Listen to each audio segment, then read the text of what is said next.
So I just gave birth March of 2026, and 2025 was just a year of silence. And I asked God for a deeper revelation, and he gave it to me, and now I want to share it with you. The Holy Spirit says that 2025 was our ember season. It was not like a wildfire. 2025 was an ember season. Embers hold heat longer than flames. Fires die down, flames disappear. But embers underneath hold fire for hours or even days. So the revelation that God gave me is that sometimes he's not going to be all loud. You're not going to hear him. You're not going to see him as much as you would in the previous season, right? The reward, the blessing might not be apparent in your current season. And it might seem like God is far from you, or like you can't hear him, and you have no idea that he's literally burning deeper inside of you day after day after day. I want you to listen to what an ember season produces. An ember season produces discipline, quiet prayer, steady faith, obedience without emotion. Embers even refine metal.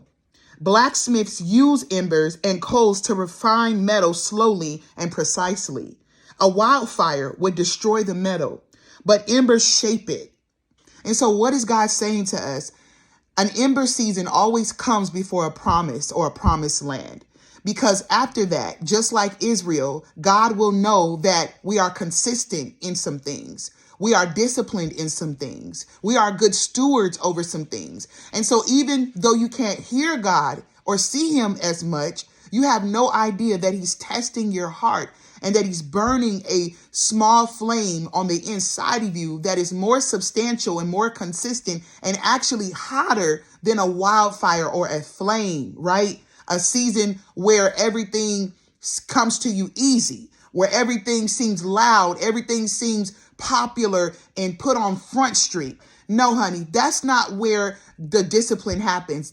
That's not where God reshapes us or refines us. That's not your promise. Your promised land comes after a season of ember, because that's when God knows that you're fit for the blessing. And I want to share a testimony. I didn't hear God as much in 2025. I didn't see him as much as 2025, but I still had a fire burning on the inside of me. And it's crazy because when I actually went into labor and I was in the labor and delivery room, getting ready to have my baby, I heard God from the moment I went into labor at home all the way until up and after I delivered. I heard God audibly. I heard him verbally in my ear, walking me through it more than I did get ready for the promise. Because now God knows that you're a good steward. Now God knows that he can trust you. Now God knows that you're ready for what he promised you back in 2024, back in 2025, or however long it's been. So I want to say congratulations to you, because that's the word you're going to hear a lot more in 2026, because you have survived